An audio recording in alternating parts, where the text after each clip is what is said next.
প্রচণ্ড খালেদা জিয়ার নামে অনেক আজে বাজে কথা বললো, তারপর ছাত্র দল তার উপর খেপে গেল, তাকে রাখা যাবে না ইউনিভার্সিটি, তার বিরুদ্ধে মিছিল করলো। ডেইলি স্টার তাকে ন্যাশনাল হিরো বানায় দিল, একদম সমস্ত প্রমাণ দিয়ে দিব চাইলে। জাফরুল্লাহ চৌধুরী যদি বিএনপি হয় পন্থী হয়, তাহলে আনিসুজ্জামান আর জাফর ইকবাল ওনাদের নামের আগে আওয়ামী লীগ পন্থী কেন লেখেন না কখনো? সাংবাদিকরা আপনারা তো বহু আগে, শেখ হাসিনা আসারও আগে দুই ভাগ হয়ে বসে আছেন। আপনারা প্রত্যেকটা জায়গায় দুইটা করে কমিটি, প্রত্যেকের বিরুদ্ধে যুদ্ধ করেন, নিজেরাই যুদ্ধ করেন, তাহলে আপনি স্বাধীন হবে কিভাবে? যেই দেশে নিজেরা যুদ্ধ করে সেই দেশ কোনোদিন স্বাধীন হয়? আপনারা আগে এই যে সংস্কারের কথা বলেন, আপনারা এই সংস্কারটা আগে করেন, একটা ইউনিয়ন করেন, সুষ্ঠু অবাধ নির্বাচন করে একটা প্রেস ক্লাব করেন, সবাই নিজের আগে ঐক্যবদ্ধ হন। আমরা এরশাদ বিরোধী আন্দোলনের সময় রাজপথে ছিলাম, সাংবাদিকদের সাথে ছিলাম, এই প্রেস ক্লাব থেকে মিছিলে দেখেছি সাংবাদিকতার ঐক্যের কত বড় শক্তি থাকে। সেকেন্ড সমস্যা হচ্ছে, আপনারা আমাদের দেশে কিছু এনাবেলিং অ্যাক্ট আছে যেটাতে ফ্রিডম অফ প্রেস বা প্রেসের এফিসিয়েন্সি প্রয়োগ করার স্কোপ আছে। একটা ধরেন freedom of information act. Freedom of information অ্যাক্টের মধ্যে দুর্বলতা আছে, কিন্তু আপনারা যারা সাংবাদিকরা আছেন আপনাদের কাছে আমার বিনীত প্রশ্ন, এই আইনের মধ্যেও যেইটুকু তথ্য পাওয়ার সুযোগ ছিল সেটা বদিউল আলম ভাই চেষ্টা করেছে, আপনারা কি করেছেন? কেন করেন নাই? আমাদের প্রেস কাউন্সিল অ্যাক্ট আছে, আপনারা কি প্রেস কাউন্সিল অ্যাক্টের মধ্যে যতই সীমাবদ্ধতা থাক এটাকে অ্যাক্টিভেট করার চেষ্টা করেছেন আপনারা সাংবাদিকরা? আমাদের সমস্যা আছে, আমি আপনাদের কথাগুলো বলছি, আপনারা এই জিনিসগুলো করেন, সাংবাদিকদের শক্তিমত্তা, সাংবাদিকতার ইন্ডিপেন্ডেন্স আরও অনেক বৃদ্ধি পাবে। আরেকটা জিনিস হচ্ছে আমাদের যে কোড অফ কন্ডাক্ট মানারি, এটা আমার জানার মধ্যে বোধহয় প্রথম আলো, ডেইলি স্টার ছাড়া বাংলাদেশে কোনো পত্রিকায় কোড অফ কন্ডাক্ট নাই। কোড অফ কন্ডাক্ট এটা তো সেলফ রেগুলেশন, এটা পৃথিবীর সমস্ত বড় বড় পত্রিকায় থাকে।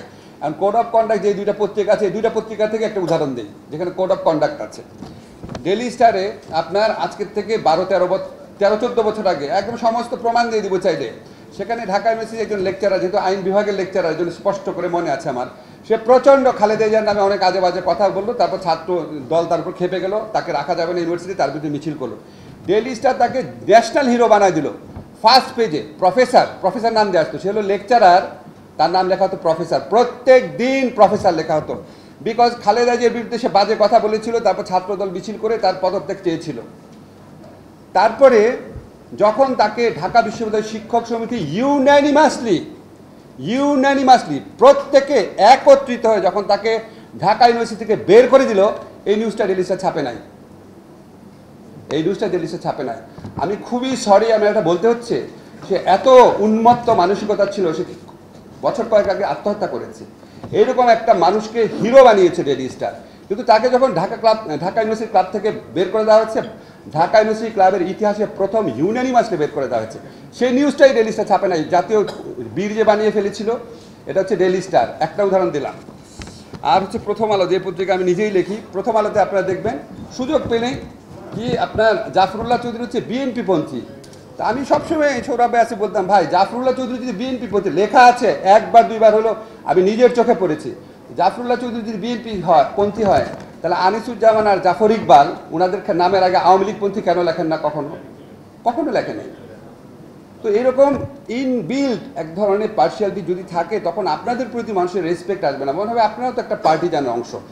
সাংবাদিকতা অন্য জিনিস, একটা দলকে সাপোর্ট করা অন্য জিনিস, কিন্তু আপনি যখন অ্যাডজেক্টিভ ইউজ করেন তখন আপনারা অনেক সাবধান হতে হবে।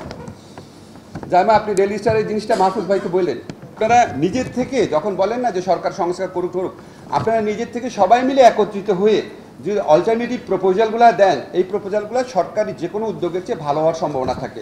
সেই উদ্যোগটা আশা করি গ্রহণ করবেন।